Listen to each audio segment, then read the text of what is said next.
If you thought making gluten-free chicken wings would be hard, think again. This recipe uses a simple shake coating and unique baking method to get a tender, moist interior with extra crispy skin. Hi, I'm Melissa Erdelek from the gluten-free website, Mama Gourmand, and today we are going to make baked, crispy, gluten-free chicken wings.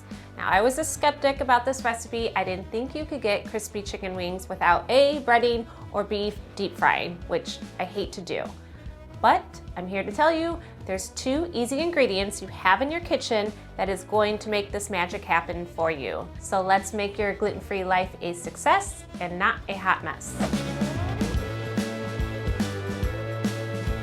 The first thing you're going to want to do is dry your chicken wings. I'm using drumettes and wings mixed together. They're sometimes sold as party wings, which is totally appropriate to say. Or you could do all drumettes or all wings. It's whatever you would like. To dry them, I get my baking sheet, lay out a couple paper towels, lay the chicken wings on top. You're going to take a couple more paper towels and just press the tops to make sure they're nice and dry. The reason why you want to do this is to get that crispy skin. If you have the time, what you can do is set these on a rack and put them in your fridge overnight to make sure all the moisture is dried off, but usually I don't think ahead that much, so this is the technique I 9 times out of 10 go with. The coating for the chicken wings is simple: baking powder, cornstarch, garlic powder, and smoked paprika for flavor, and then of course salt. So baking powder is a little unusual, and what it does is it raises the pH level of the skin to break down the bonds, and that's what gets it crispy in the oven. The cornstarch I use for 2 reasons. First of all, in case your baking powder gives off any aluminum taste, and I would recommend aluminum-free baking powder, it just ensures against neutralizing that taste, but it also coats the skin and seals in the moisture. So you're just gonna take a plastic bag and you're gonna add all those ingredients to the bag. So I have 2 teaspoons of baking powder, 1 teaspoon of cornstarch, 1 teaspoon of salt, and then a half a teaspoon of garlic powder, and a half a teaspoon of smoked paprika. If you have regular paprika, you could use that, but I like the smoked one just for a little smoky flavor for it. Then you just shake it up. This is your coating. It's not gonna look like a lot, but trust me, it's the right amount. Once you have your mixture, then you're just going to put your dried chicken in there. Another reason why we want to make sure the chicken is nice and dried is because otherwise when you shake this up, it's going to all clump together. So you just want to make sure the exteriors doesn't have any extra moisture on it. Okay, then just seal up your bag and shake it up. Now for baking the chicken wings, what I do is I just line a baking sheet with foil to catch any drippings and save you some cleanup, and then take a wire rack that's safe for the oven, spray it with some nonstick cooking spray so your wings don't stick to it, and you're just gonna lay the wings out on it. The reason why I like the wire rack is because then the heat can circulate all the way around the wings and you don't have to worry about flipping them. They'll just bake the whole time right on the rack. When you're placing the wings, put the skin side up because then the fat will render down and cook into the meat, making them a little more juicy. Just make sure the wings are evenly spaced apart so the heat has room to circulate around everything. If they're too close together, you'll end up steaming the wings instead of crisping up the skin. So that was the hardest part of the recipe. The rest is just doing some button pushing in the oven.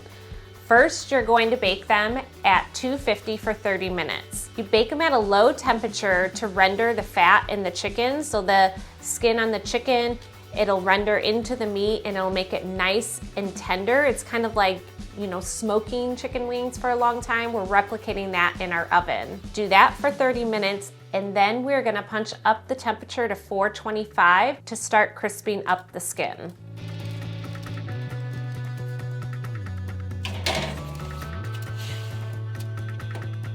Let's talk about the baking technique for the chicken wings. So like I said, first they start at a 250 oven for 30 minutes. Then you're gonna leave the wings in the oven, but just increase the temperature to 425. They're gonna bake like that for 20 minutes on the middle rack. So that starts to crisp up the skin. The final step is you will move the oven rack to the upper third of the oven, keep it at that 425 temperature, and it finishes baking for another 20 minutes. And that just seals in all the moisture and really crispens up the skin. When you're on that last 20-minute bake is when you could start doing the buffalo sauce, and then when they come out of the oven, then you have it ready to go to toss in the sauce. The buffalo sauce is just a simple combination of hot sauce, a little bit of honey for sweetness, and then melted butter. I have 4 tablespoons of melted butter. You wanna start with that. So I do an even split, 4 tablespoons of butter to 4 tablespoons of hot sauce. If you like it spicier, then add an extra tablespoon or 2 of the hot sauce. And then finally, just a little bit of honey. I'm just gonna eyeball this, but you want to add about a tablespoon of honey. And then just mix all that together, set it aside until your wings are ready to toss in it. All right, our wings just came out of the oven, so we're just gonna toss them in the hot sauce that we've already made. Just transfer them all to the bowl. If you wanna do different types of hot sauce, you could do some in the traditional buffalo sauce. You could do barbecue sauce, make a honey garlic, lemon pepper. So especially for parties, that would be a good idea to do a couple different sauces to dip them in. And also your sauce bowl, make sure it's big enough that you can move the wings around and stir it, get everything nice and coated.